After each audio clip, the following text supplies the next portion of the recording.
کہ کیا حضور پاک علیہ السلام کو دیکھ کر بھی اس طرح کی کوئی کٹنے کٹانے کی ہاتھ کو یا انگلی کو کوئی واقعہ ہوا؟ تو حضرت اماں جان نے بات فرمائی، کہا جی دو باتیں کرتی ہوں۔ حضرت یوسف علیہ السلام کی بولی لگائی مصر کے بازار میں لوگوں نے اور انہیں خریدا، میرے محبوب کی بولی تو نہیں لگی نا۔ اور پھر حضرت یوسف کو دیکھ کے مصر کی لڑکیوں نے انگلیاں کاٹ لی ہے، کہا میرے نبی کی بات سنتے ہو؟ آؤ میں تمہیں جملہ سمجھاتی ہوں۔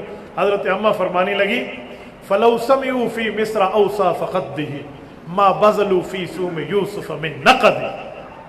اوصاف خد، خد کسے کہتے ہیں؟ رخسار کا، اوصاف وصف کی جمع ہے۔ وَلَوْ سَمِعُوا فِي مِصْرَ أَوْصَافَ خَدِّهِ صلی اللہ علیہ وسلم، مصر کی عوام نے حضرت یوسف کے رخسار کو دیکھا تھا، میرے نبی کے رخسار کے بارے سنا بھی نہیں تھا۔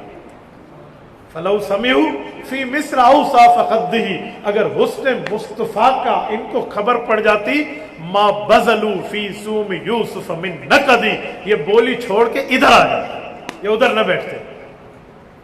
لَوَّامِ زُلَيْخَةَ لَوْ رَأَيْنَ جَبِينَهُ لَأَثَرْنَ بِالْقَطْعِ قُلُوبَهُنَّ عَلَى الْيَدِ، اور یوسف علیہ السلام کے حسن پہ فرشتہ ہوئی زلیخا، اس کو تانا دینے والیوں نے دیدار مصطفیٰ کا شربت نہیں پیا تھا، یہ پی لیتی تو انگلیاں تو چھوٹی چیز ہے، اپنے دلوں پہ چھری پھیر لیتی۔ اچھا میں رک کے اس شعر کو سمجھاتا بھی ہوں۔ دل پہ چھری پھیرنا کسے کہتے ہیں؟ پھل پکڑا تو ہاتھ میں جاتا ہے، ادھر پھیرے تو ہاتھ کٹنا تو سمجھ آتا ہے، کوئی پھل ادھر رکھ کے تو بندے نہیں کاٹتے کہ دل کٹے۔ تو اماں جان رضی اللہ عنہ نے کوئی مبالغہ فرمایا؟ نعوذ باللہ، جی نہیں۔ حضرت اماں جان عائشہ رضی اللہ عنہ وہ کہتے ہیں نا کہ اصحاب رسول اللہ صلی اللہ علیہ وسلم کے علم میں استاذ ہے حضرت اماں۔ حضرت اماں کا استدلال کوئی کچا استدلال نہیں ہے، یوں نہیں ہے کہ اماں نے شعر جو پڑھا تو وَالشُّعَرَاءُ يَتَّبِعُهُمُ الْغَاوُونَ میں کوئی مبالغہ کیا ہے، جی نہیں۔ اماں کی ایک ایک لفظ میزان عدل میں 100% اعتدال کے ساتھ پورا ہے۔ کیسے؟ میں ترجمہ کرنے لگا ہوں، سمجھنا۔ اماں سمجھانا کچھ اور چاہتی ہیں، اماں بتانا چاہتی ہیں کہ میرے پاک پیغمبر صلی اللہ علیہ وسلم کا رتبہ سمجھو۔ حضور پاک علیہ السلام کون ہے؟